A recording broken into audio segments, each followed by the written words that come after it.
Admiral Yun Dae-sung stood on the bridge of the Defiance, his hands clasped behind his back as he stared at the viewscreen.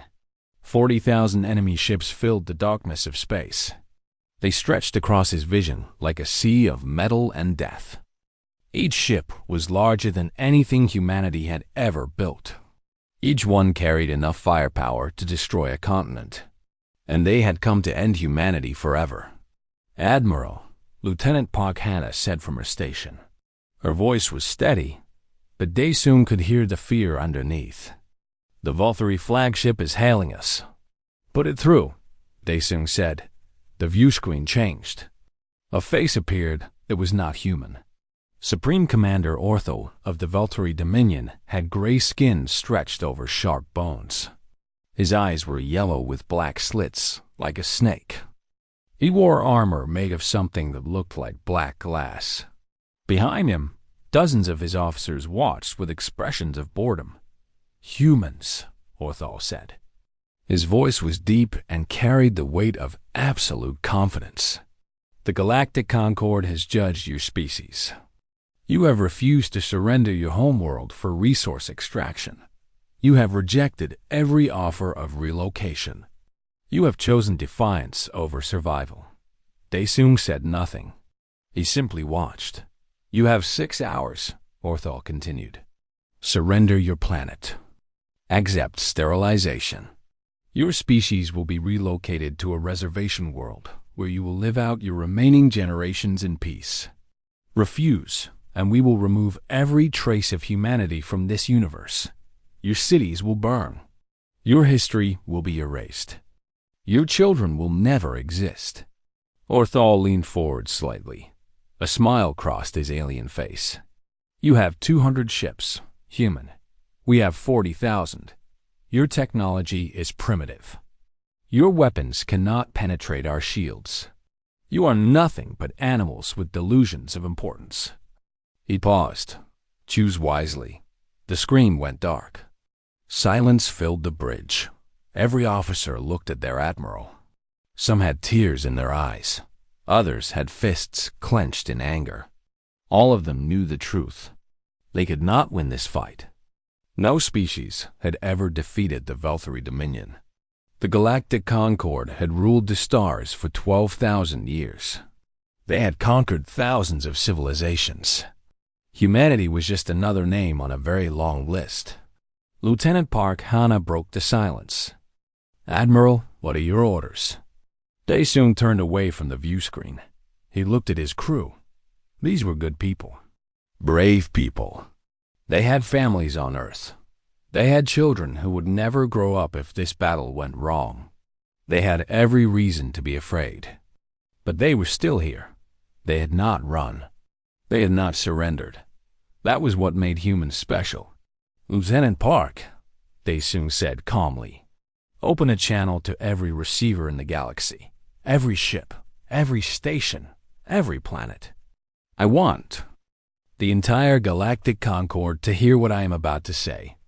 Hannah's fingers moved across her console. "Channel open, Admiral." Dae-sung straightened his uniform. He faced the viewscreen. Somewhere out there, trillions of alien beings were about to hear the voice of a species they considered worthless. "This is Admiral Yun Dae-sung of the Earth Defense Fleet," he began. "I speak for humanity. I speak for 8 billion souls who have done nothing wrong except exist in a universe that fears what it does not understand." He paused and let the words settle. "The Valkyrie Dominion has given us an ultimatum. Surrender or die. They believe this is a simple choice. They believe we will kneel because we are small, because we are young, because we are weak." Another pause. "They are wrong." On the Valkyrie flagship, Orthol watched the broadcast with amusement. His officers laughed quietly. This was entertaining. The little humans were going to make a speech before they died. "Humanity will not surrender," Dae-sung continued.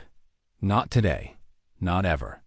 But before this battle begins, I have a message for the Valkyrie Dominion and every species that supports them." His voice dropped lower, colder. "War has a cost you will regret. More laughter from the Velthary officers. Orthal smiled wider. Such arrogance, such delusion. He almost admired it. "You think you know war," they soon said. "You think you understand sacrifice. You have conquered species that surrendered at the first sign of defeat. You have crushed civilizations that valued survival over honor. You have never faced an enemy like us." On Earth, 8 billion humans watched the broadcast. In shelters and bunkers, in homes and hospitals, they listened to their admiral speak. Humans do not surrender. Humans do not break. When you push us, we push back harder. When you hurt us, we make you bleed. And when you try to destroy us, he stepped closer to the camera, we make sure you never forget the price you paid. Ambassador Kang Jae-won watched from his bunker on Luna. He was old now, tired from decades of failed diplomacy. He had begged the Galactic Concord for peace. He had offered everything humanity had. They had laughed at him, called him a representative of vermin. Now he smiled, because he knew what was coming. "This message is not a threat," Daesung said. "It is a promise. Whatever happens in the next few hours, the galaxy will remember humanity. Not as victims, not as another forgotten species, but as the civilization that made the mighty Velthary Dominion regret every single ship they sent to our home." He turned to his crew. End transmission. The channel closed. Daesung walked to his command chair and sat down. Around him, his officers waited for orders. "Admiral," Hana said quietly, "what do we do now?" Daesung checked his console. The countdown showed 5 hours and 47 minutes until the deadline. "Now," he said, "we activate Protocol Ember." The word spread through the fleet. From the Defiance to the smallest patrol ship, crews began their final preparations. On Earth, military commanders received encrypted orders. On Luna, weapon systems came online that had been hidden for centuries. On Mars, underground facilities lit up for the first time in decades. Across human space, millions of people smiled grimly. They had known this day might come. They had prepared for it. 300 years of secret work. 300 years of pretending to be primitive while building something terrible. The Velthary thought they were facing a primitive species with outdated technology. They were wrong. Captain Shinbo Ora stood on the bridge of the stealth destroyer Silent Thunder. Her ship was hidden in the asteroid belt between Mars and Jupiter, invisible to Velthary sensors. 47 other ships waited with her. Small ships, fast ships, ships designed for one purpose: to make the enemy hurt. Protocol Ember confirmed. Her communications officer reported. "All stealth units are in position." Ba'ara nodded. She thought about her family on Earth, her mother in Bezin, her younger brother who wanted to be a teacher. They were counting on her. Everyone was counting on her. "Good," she said. "Now we wait." On the Velthary flagship, Orthal finished his evening meal. He had forgotten about the human broadcast already. It meant nothing. Primitive species always made dramatic speeches before they died. It was almost charming. "Supreme Commander," one of his officers said, "should we begin the attack early? There is no reason to wait." Orthal considered it. Then he shook his head. "No, let them have their 6 hours. Let them sit in fear. Let them understand how powerless they truly are. When the time comes, we will crush them so completely that the galaxy will forget they ever existed." He returned to his meal. In the silence of space, humanity waited. They were afraid. They were angry. They were determined. And they had secrets that would change everything. The countdown continued. 5 hours. 4 hours. 3. When it reached 0, the Velthary Dominion would learn the true meaning of war. They would learn why humanity had survived every disaster, every war, every catastrophe in their history. They would learn why Earth was called a death world, and they would regret it. Supreme Commander Orthes stood on his bridge and watched 40,000 ships begin their advance. The formation was perfect. Thousands of years of military tradition had created the most efficient battle arrangement in galactic history. Heavy cruisers in the center, destroyers on the flanks, fighter carriers bringing up the rear. Nothing could survive against such overwhelming force. "The humans are moving," his tactical officer reported. "Their fleet is retreating toward the asteroid belt." Orthal smiled. "Running already. I expected them to at least pretend to fight. Should we pursue?" "Of course. Spread the formation. We will catch them in the asteroids and destroy them there. I want this finished before the next meal cycle." The Valkyrie fleet surged forward.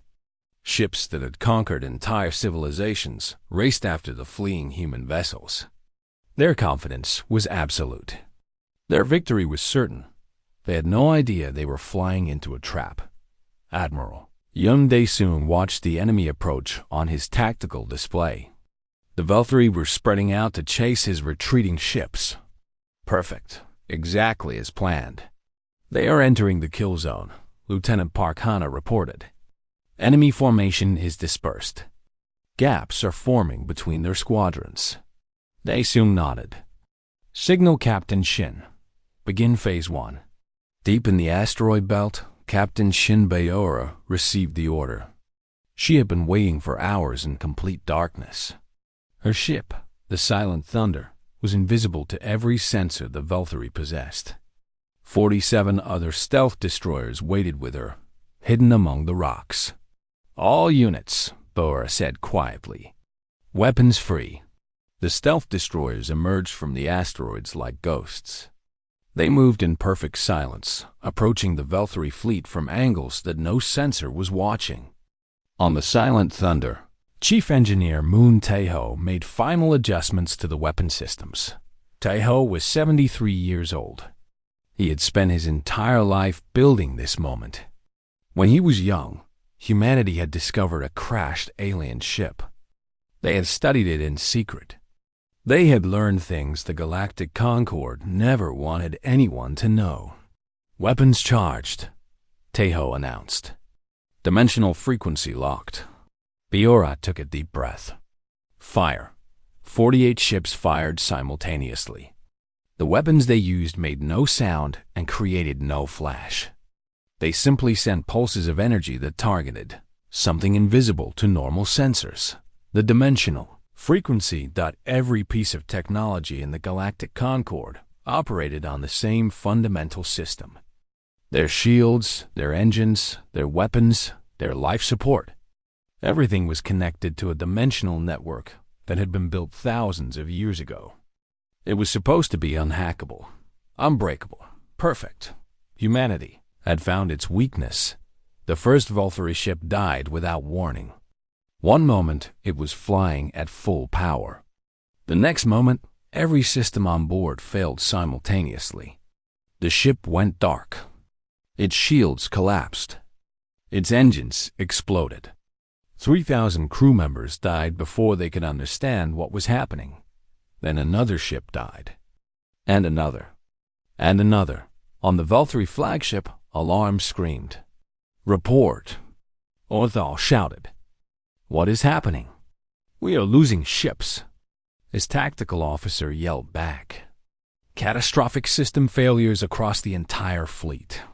Shields are not responding. We cannot identify the attack source." Orthal stared at his display in disbelief. Red markers were appearing everywhere. Ships were dying by the dozens, by the hundreds. In 90 seconds, 3,000 Valkyrie warships had been destroyed. Their shields had never activated. "Impossible," Orthal whispered. "Our shields are impenetrable. No weapon can bypass them." But something had. Something humanity had built in secret. Something that struck at the heart of Galactic Concord technology.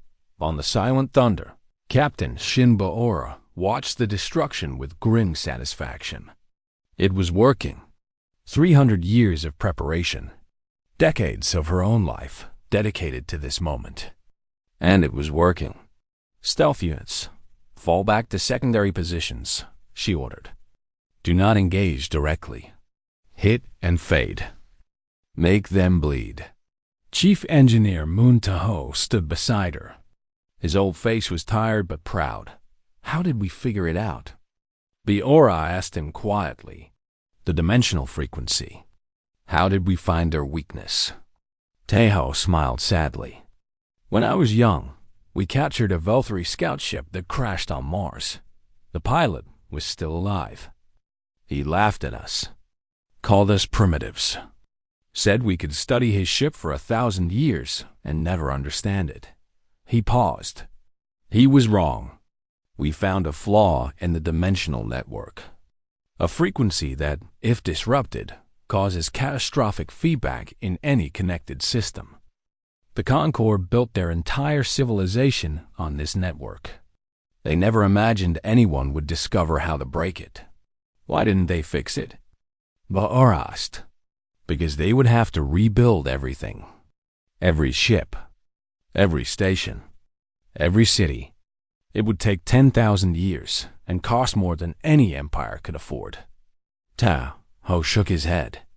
"They decided it was easier to just destroy anyone who might figure it out." Biora understood now. Humanity was not the first species to threaten the Galactic Concord's power.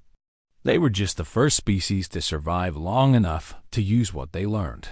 On the Valkyrie flagship, Supreme Commander Orthol was experiencing something his species had not felt in millennia: doubt. "How many ships have we lost?" he demanded. 4,000 and climbing, his officer reported. "The human stealth vessels are too small and too fast to track. They strike and disappear before we can return fire. 4,000 ships. In less than 10 minutes. Orthol had expected to lose perhaps 100 vessels during this entire campaign. Instead, he had lost 4,000 before even reaching Earth. But he was not ready to panic. He still had 36,000 ships. The humans could not maintain this attack forever. Their stealth destroyers would run out of power eventually. "All ships, close formation," Orthol ordered. "Protect each other's flanks. Advance at maximum speed. We will reach Earth and burn it to ash. Nothing they do will change that." The Valkyrie fleet regrouped. Damaged ships were abandoned. Dead crews were forgotten. The remaining vessels formed a tighter formation and continued their advance toward Earth. On the Defiance, Admiral Yunde soon watched them come. "That was just a greeting," he said quietly. "Now we show them why Earth is called a death world." Lieutenant Park Hanna looked at him. "Admiral, they still have 36,000 ships. Our stealth destroyers cannot stop them all." "I know." Daesung turned to face his crew. "But the stealth destroyers were only phase 1. When they reach Earth, they will face something much worse." "What could be worse than what we just did to them?" Daesung almost smiled. "We taught them that their shields are useless. Now we will teach them that their weapons are useless too." On Luna, General Mam Sumin received the update. Phase 1 was complete. The enemy was wounded, but still coming. Soon they would reach Earth's orbit. Soon they would face Phase 2. Nam looked at his missing arm. A Valkyrie patrol had taken it from him 20 years ago during a border skirmish. They had let him live because they thought he was funny. A crippled human soldier begging for his life. He had not been begging. He had been memorizing their faces. "All ground forces," Nam announced. "The enemy will be here within the hour. Remember why we fight. Remember who we are. And remember this. Every alien we kill today is one less alien that will threaten our children tomorrow." Across Luna, human soldiers checked their weapons. They were not professional military in the traditional sense. They were teachers and farmers and engineers who had trained for this moment their entire lives. Every human citizen was a soldier. Every human city was a fortress. The Galactic Concord had never faced an enemy. where every single individual was willing to die fighting. They were about to learn what that meant. In the darkness of space, the Valkyrie fleet continued its advance. 36,000 ships carrying millions of soldiers. Enough firepower to crack a planet in half. Supreme Commander Orthal sat in his command chair and stared at the blue dot growing larger on his screen. Earth. He would destroy it. He would kill every human. He would erase their civilization so completely that future generations would not even remember they existed. But deep in his chest, in a place he did not want to acknowledge, something cold was growing. It felt like fear. Orthal pushed it away. He was Valkyrie. His species had never been defeated. His empire had never fallen. One small planet of primitive apes could not change that. Could they? The fleet flew on through the silent dark. Behind them, 3,000 ships drifted as tombs. Ahead of them, Earth waited. And humanity prepared to show them exactly how much war could cost. Part 3. The Price of Underestimation. The Valkyrie fleet reached Earth's orbit with 28,000 ships remaining. The journey had cost them more than Orthal wanted to admit.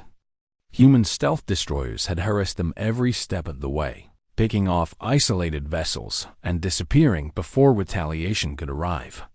But now the hunt was over. Earth hung before them like a blue and green jewel. Clouds swirled across its surface. Lights glittered on the night side, marking cities filled with billions of humans. Supreme Commander, the tactical officer, announced, "We have achieved orbital position.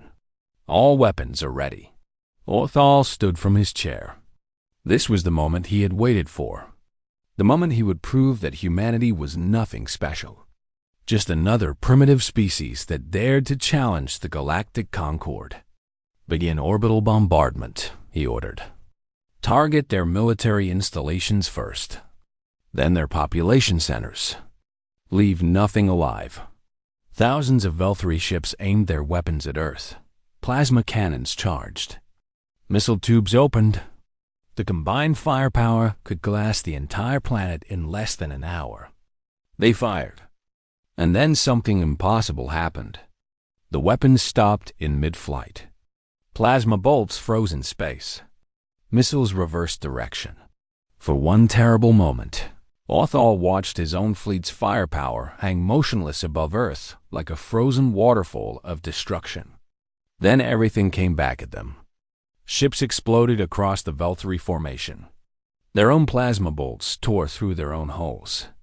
Their own missiles detonated against their own shields. Thousands of vessels died in the opening seconds, destroyed by weapons they had fired themselves. "What is this?" Orthal screamed. "What are they doing?" "Unknown defense system," his officer shouted back.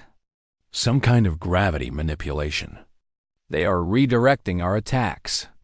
Gravity manipulation. Another technology that should have been impossible. Another secret humanity had hidden while pretending to be primitive. On the surface of Luna, Dr. Baek Yoonji watched the battle from her command center. She had not slept in 4 days. Her eyes were red and her hands shook from exhaustion. But she was smiling. "Defense grid is holding," she reported to Admiral Yun via communication link. "Their weapons cannot reach us. Everything they fire is being sent back at them." On the Defiance, Admiral Yun Di-sung nodded grimly. "How long can we maintain it? The power requirements are enormous. Maybe 6 hours at full capacity. After that, we will need to let the generators cool." "Understood. Keep the grid active as long as possible." The Valkyrie fleet was in chaos. Ships tried to stop firing. The panicked crews continued to attack. Every shot they made came back to kill them. In less than 10 minutes, another 4,000 ships had been destroyed. Supreme Commander Orthal finally regained control. "All ships cease fire. Cease fire immediately." The bombardment stopped. But the damage was done. The Velthari had lost 8,000 more ships to their own weapons. Orthal stared at Earth with something close to hatred. "If we cannot bombard them, we will invade them," he growled. "Send ground forces to Luna. Destroy whatever is generating that defense grid. Once it falls, we will burn their planet the old-fashioned way." Thousands of landing craft launched from the Velthari fleet. Each one carried 100 soldiers. The Velthari were physically superior to humans in every way. Stronger, faster, more durable. In close combat, one Velthari was worth 10 human soldiers. At least, that was what they believed. General Nam Su Min waited for them in the tunnels beneath Luna's surface. His forces were positioned throughout the underground complex, hidden in darkness. They had trained for this moment their entire lives. Every soldier knew their position. Every squad knew their objective. Enemy landing craft detected, his tactical officer reported. "They are deploying approximately 50,000 ground troops." Nam nodded. He had 30,000 soldiers under his command. The numbers were against him, but numbers did not tell the whole story. "Let them enter the tunnels," Nam ordered. "Let them think they are winning. Then close the trap." The Velthari ground forces advanced into Luna's underground complexes. They moved with confidence, their superior bodies and advanced weapons giving them an advantage they had never lost. Human defenders retreated before them, falling back through corridor after corridor. The Velthari commanders smiled. The humans were running, just like every other species they had conquered. This invasion would be over within the hour. Then the tunnels began to collapse. Explosives buried in the walls detonated in sequence. Entire sections of corridor fell in, trapping Velthari units in sealed chambers. The retreat had not been retreat at all. It had been bait. Now the real fighting began. Human soldiers emerged from hidden positions. They attacked with weapons designed for close quarters combat.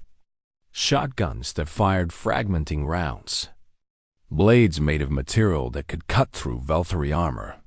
Grenades that released clouds of acid. The Velthari were stronger, but the humans did not care.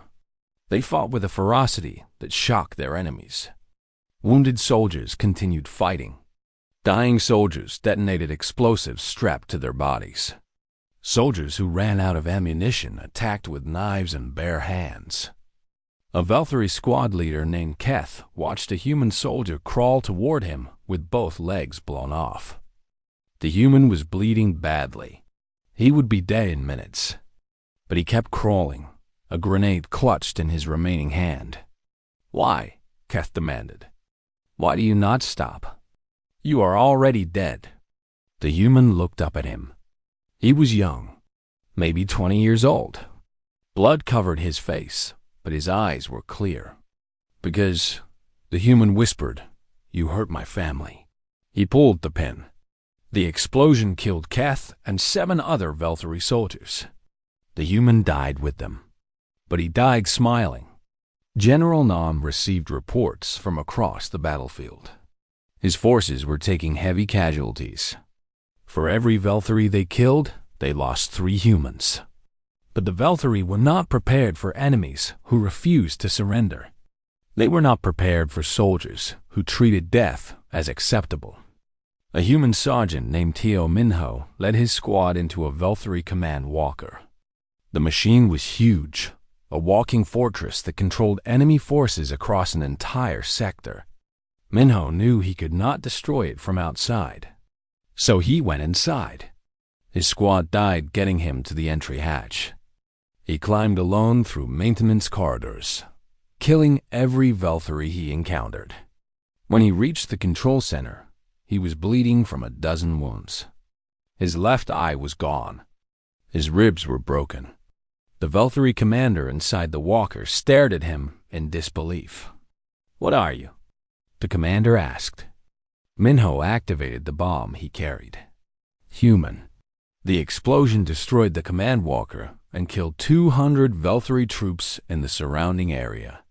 On the surface, The enemy offensive faltered as communications broke down. Supreme Commander Orthal watched from his flagship as ground force casualties mounted. He had expected to lose perhaps 1,000 soldiers in the entire invasion.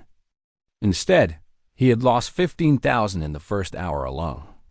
"They are insane," one of his officers whispered. "They fight like animals. They do not care if they die." Orthal finally understood what made humans different. Every other species he had conquered valued survival above all else. They would surrender when victory became impossible. They would accept defeat to save themselves. Humans did not work that way. Humans fought to make victory cost more than defeat. They did not care about winning. They cared about making their enemies bleed. Every ship destroyed. Every soldier killed. Every minute of delay. All of it was victory to them. "Pull back the ground forces," Orthal ordered quietly. "We cannot sustain these losses. Supreme Commander, if we retreat now, the invasion fails." "The invasion has already failed." Orthal turned away from the tactical display. "We underestimated them. All of us.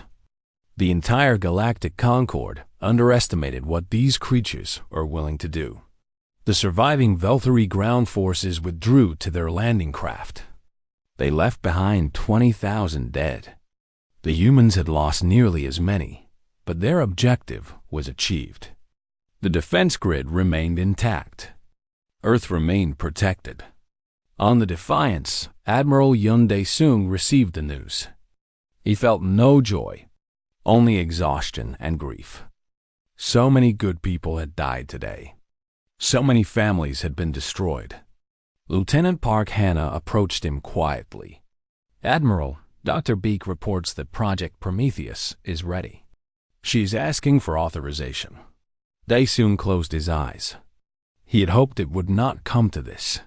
He had hoped the conventional defenses would be enough. But the Velthari still had 16,000 ships. They would find a way past the defense grid eventually. It was time for the final option. "God forgive us," Dae-sung whispered, "for what we are about to do." He opened a channel to Dr. Beek.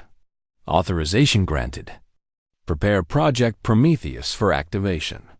Somewhere deep beneath the Pacific Ocean, ancient machinery began to wake. Lights flickered on in chambers that had been dark for centuries. Computers started calculations that would change the galaxy forever. Humanity had one more secret, and this one would make the Velthari wish they had never heard of Earth. Supreme Commander Orthal stood on his bridge surrounded by failure. 16,000 ships remained from an invasion force that had begun with 40,000. The human defense grid still held. His ground forces had been slaughtered. And somewhere in the back of his mind, a voice was telling him to retreat. He ignored it. Retreat was not possible. The Galactic Concord did not retreat. The Velthari Dominion did not lose. "Supreme Commander," his communications officer announced, "we are receiving a transmission from the human flagship." Orthal's yellow eyes narrowed. "Put it through." The view screen activated. Admiral Yun Dae-sung appeared, looking tired but determined. Behind him, Lieutenant Park Hannah worked at her console with steady hands. "Supreme Commander Orthal," Dae-sung began, "I am offering you one chance to save your species." Orthal laughed. The sound was harsh and bitter. "Save my species? Human, you have lost this war. Your defense grid cannot hold forever. When it fails, we will destroy your planet and everyone on it." "Perhaps," Dae-sung admitted. "But before you do, I want to show you something." The view screen split into multiple images. Orthal saw star maps appearing, dozens of them, showing different sectors of the galaxy.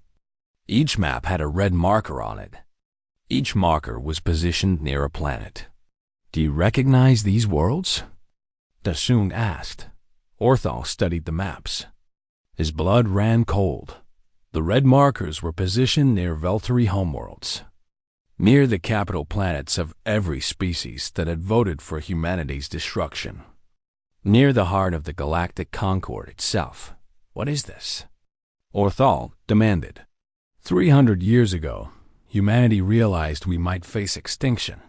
We had no allies, no hope of military victory. So we built something else. They soon paused. We call it Project Prometheus. Sleeper ships carrying planet-killing devices, hidden throughout the galaxy. One near every world that threatened us. Orthal's officers began talking frantically among themselves. Some were checking sensors. Others were trying to contact their homeworlds. "You are lying," Orthal said. But his voice had lost its confidence. "Am I? Check the coordinates yourself. Your sensors will find nothing. Our ships are designed to be invisible. But they are there, Supreme Commander, waiting. And if humanity dies, they activate automatically." Lieutenant Park Hana pressed a button on her console. One of the red markers began to pulse. "That is the device near SciFiPrime," Daesung said quietly. "Your homeworld. Your family lives there. Your children. Your entire civilization." Orthal could not speak. His mind was racing through the implications. If the human was telling the truth, if these weapons truly existed, then destroying Earth would not mean victory. It would mean the death of everyone the Velthari loved. "This is not a threat," Daesung continued. "It is a promise. You came to exterminate us. You called us primitive. You gave us no choice. Now understand this.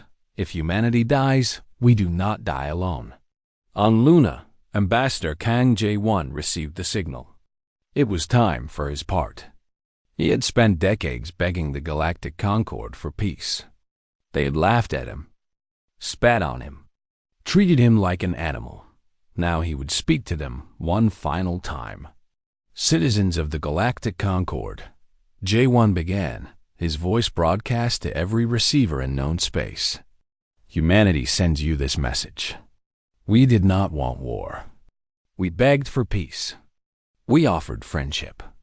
You gave us only contempt." He paused, letting his words settle across 1,000,000,000,000 listeners. "Now you face a choice. Continue this war, and every world that voted for our destruction will burn. Your children will die.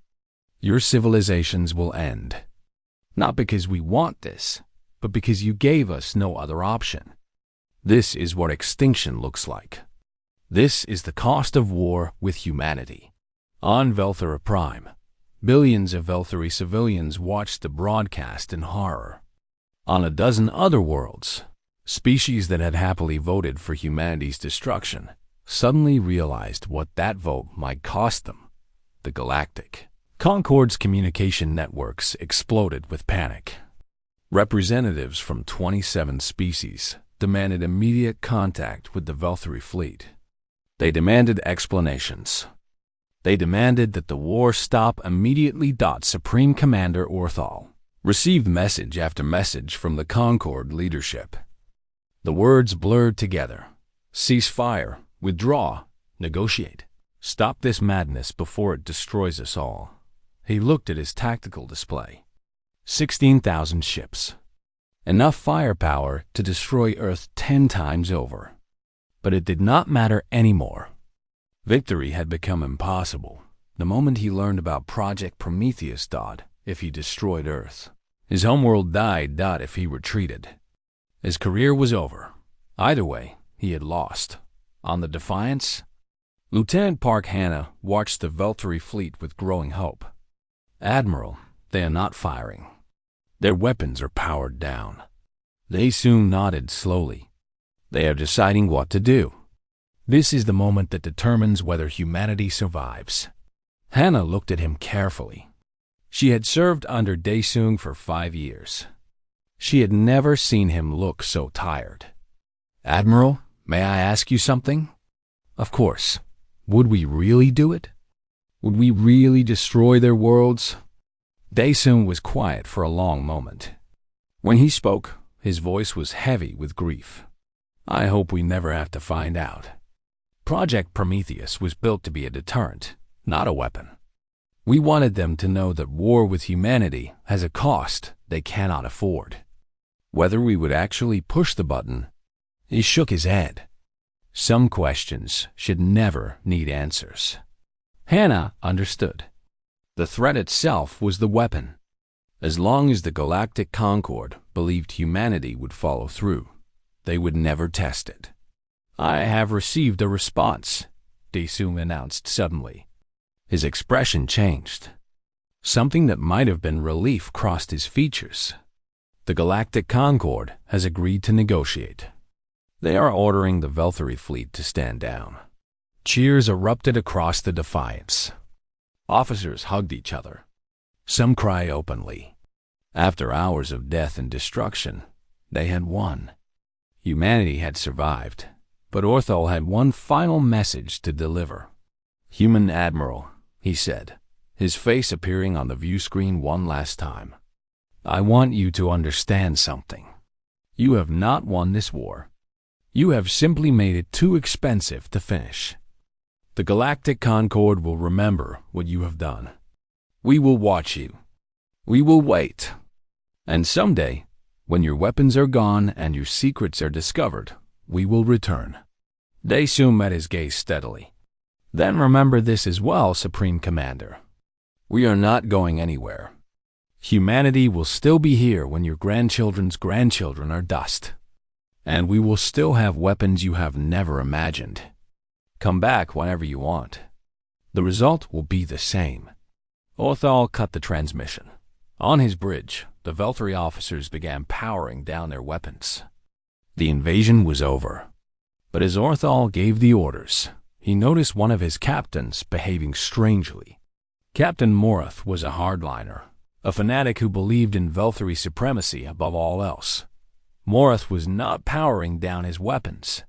"Captain," Orthol said sharply, "stand down. That is an order." Morath's face appeared on the internal communication screen. His eyes were wild with hatred. "Stand down? While these animals threaten our homeworld." "Never!" His voice rose to a scream. "If we cannot destroy Earth, we will destroy their precious cities, starting with the one they love most." His ship fired a spread of missiles. Not at the defense grid. Not at the human fleet. At Sol. 20 million people lived in Sol. 20 million people who had nothing to do with Project Prometheus or the defense grid. 20 million people who were about to die because one Velthary captain could not accept defeat. On the Defiance, alarms screamed. Hannah shouted coordinates and trajectory data. Daesung's face went pale. "The missiles will reach Sol in 4 minutes, Hannah reported. "The defense grid cannot redirect them in time. They are coming from inside our orbit. 20 million people. 4 minutes. Daesung reached for his console. His finger hovered over a button that would activate the Prometheus device near SciFiPrime. One push, and the Velthary would pay for this treachery with everything they had. But he hesitated because somewhere on SciFiPrime, there were children who had done nothing wrong. Families who had never asked for this war. Innocent people who did not deserve to die for one. Captain's madness. His finger trembled. Then a voice came over the communication channel. "Captain Shinbiora. Admiral, I have the solution. The Silent Thunder can intercept those missiles, but we will not survive the impact." Daesung closed his eyes. "Captain, I cannot ask you to do that." "You are not asking, sir. I am volunteering." Baora's voice was calm, almost peaceful. "My crew has been briefed. We all agree. Those missiles cannot reach Sol. 20 million lives against one ship and its crew. Captain Shin," Daesung began. "Tell my mother I love her," Baora interrupted. "Tell my brother to be a good teacher. And tell Earth that the Silent Thunder did its duty." The communication cut off. On the bridge of the Silent Thunder, Captain Shinbuyora looked at her crew one final time. They were afraid. She could see it in their faces, but none of them moved to escape. "Helm," Bora said softly. "Intercept course. Maximum acceleration. Aye, Captain." The Silent Thunder accelerated toward the missiles. It was the fastest ship in the human fleet, designed for speed above all else. Within 30 seconds, it was directly in the missile's path. Bora watched them approach on her view screen. Beautiful in a terrible way. Points of light growing larger with every heartbeat. She was alive. Somehow, impossibly, she was alive. Her body hurt everywhere.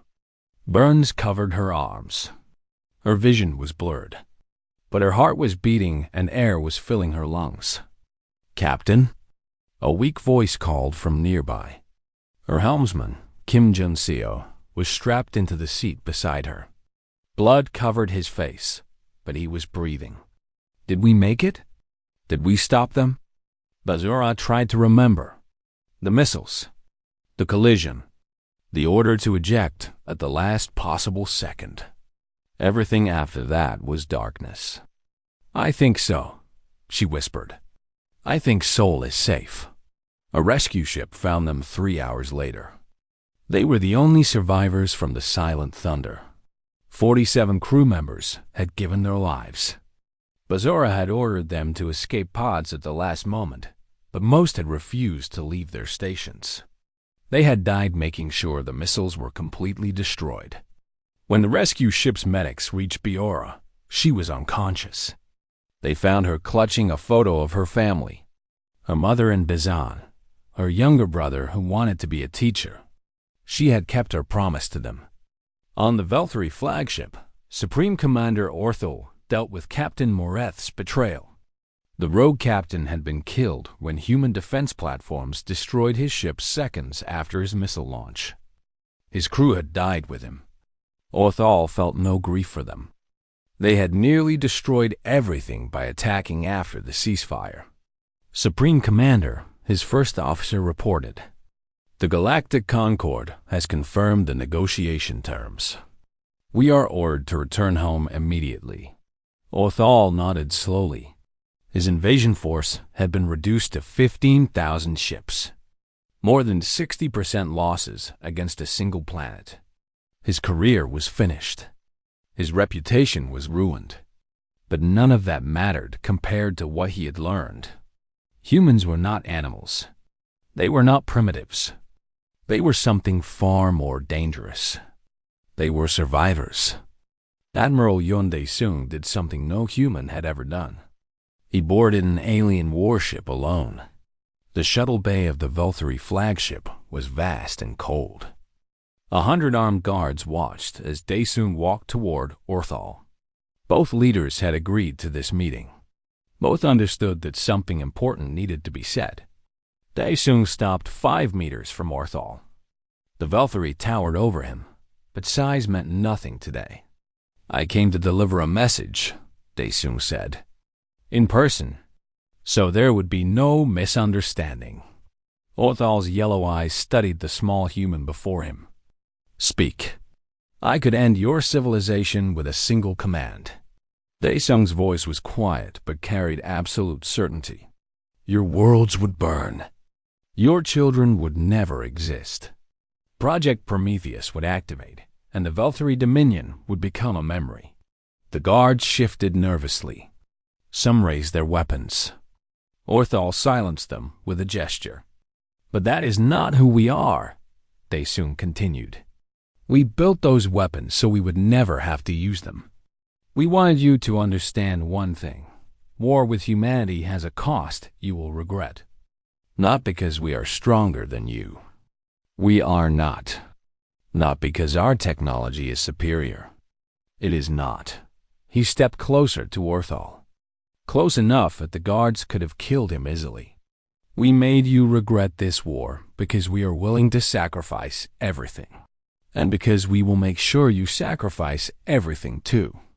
That is what makes humans dangerous. Not our ships or our weapons. Our will." Orthol was silent for a long moment. When he finally spoke, his voice had changed. The arrogance was gone. Something like respect had taken its place. Why did you not destroy us? You had the power. We gave you every reason. Daesung looked up at the alien commander. Because somewhere on HFY, there are children who have done nothing wrong. Parents who never wanted this war. People who deserve to live even though their leaders made terrible choices. He paused. We are not monsters. We never wanted to be. You forced us to build those weapons. But we choose not to use them. Othal considered this. In 12,000 years of Volturi history, no enemy had ever shown mercy when they had the advantage. The strong destroyed the weak. That was the law of the universe. Except humans did not follow that law. Slowly, Othal lowered himself to one knee. Not in defeat. In respect. I understand now, he said quietly. You are not primitive. You are not weak. You are something we have never encountered before. A species that could destroy everything and chooses not to. Daesung nodded. Remember this moment, Supreme Commander. Remember it when the next generation of Volturi leaders considers war with Earth. Tell them what you learned today. Tell them the cost. I will. 2 weeks later, humanity was granted full membership in the Galactic Concord. Not as a junior species. Not as a protected civilization. As equals, the vote was unanimous. No one wanted to risk another conflict. More importantly, humanity was granted something unprecedented: fear and respect. Every species in the galaxy now understood what the humans were capable of. And every species understood that humanity had chosen mercy when they could have chosen destruction. That choice changed everything. Captain Shinbazor recovered slowly. Her burns healed. Her strength returned. But something inside her had changed forever. They called her a hero. Medals were pinned to her chest. Speeches were given in her honor. Children learned her name in school. But Bara did not feel like a hero. She felt like a survivor. And sometimes, late at night, she felt like a murderer. 47 crew members had died following her orders. 47 families had lost someone they loved. Every time Biora closed her eyes, she saw their faces. You saved 20 million people, the counselors told her. You made the right choice. Maybe they were right. But the right choice still cost 47 lives. The right choice still left 47 empty chairs at dinner tables across Earth. War always had a cost. Heroes paid it along with everyone else. Admiral Yoon Dae-sung retired to a small farm in the Korean countryside. He grew vegetables. He watched the seasons change. He tried to forget the decisions he had made. But he never really forgot. Years later, Lieutenant Park Hana came to visit him. She was a captain now, commanding her own ship. She found Daesung sitting on his porch, watching the sunset over green hills. Admiral, she said softly, I have always wanted to ask you something. I am not an admiral anymore, Hannah, just an old farmer. She smiled sadly and sat beside him. Was it worth it? Everything we did. Everything we lost. Was it worth it? Daesung was quiet for a long time. The sun sank lower, painting the sky in shades of orange and red. We survived, he finally said. Our children will grow up free. They will never know the fear we felt. They will never have to make the choices we made.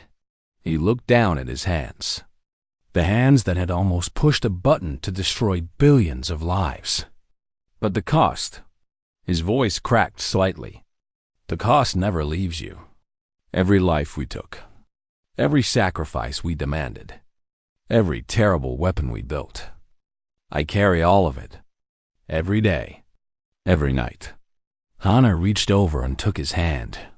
Then let me help you carry it. You should not have to bear it alone. Daesung smiled for the first time in years. Thank you, Hannah. That means more than you know. 50 years after the war, a young Velthari girl sat with her grandfather on their homeworld. The old male was Orthal, once supreme commander of the Dominion fleet. Now just an ancient warrior with too many memories. "Grandfather," the girl asked, "tell me about the human war. What were they like?" Orthal looked at his grandchild. She had never known conflict. She had grown up in a galaxy at peace. She could not imagine a universe where entire species were destroyed on a whim. "They taught us something," Orthal said slowly.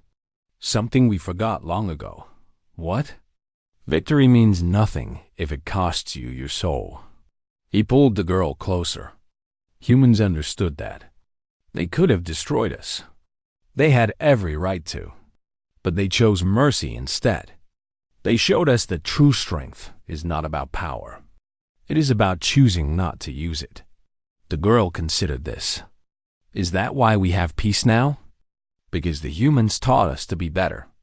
Orthal smiled sadly. "Perhaps. Or perhaps they simply reminded us of what we used to be, before we became conquerors. Before we forgot that other species have value too." "I want to meet a human someday," the girl said. "I want to thank them. Then study hard. Grow strong. And when you are old enough, go to Earth. See what they have built. Learn from them." Orthal paused. "And always remember the lesson they taught us." "What lesson, grandfather?" Orthal looked up at the stars. Somewhere out there, Earth was spinning around its small yellow sun. 8 billion humans were living, laughing, loving, building, dreaming. They had come so close to extinction, and they had survived by making war too expensive to continue. "War has a cost," Orthal said quietly. "Make sure it is never worth paying." The girl nodded solemnly. She did not fully understand yet, but someday she would. Someday everyone would. And that was humanity's true victory. Not the weapons they built or the battles they won, but the lesson they taught a galaxy that had forgotten how to be merciful. War has a cost you will regret. Humanity made sure of that. Forever.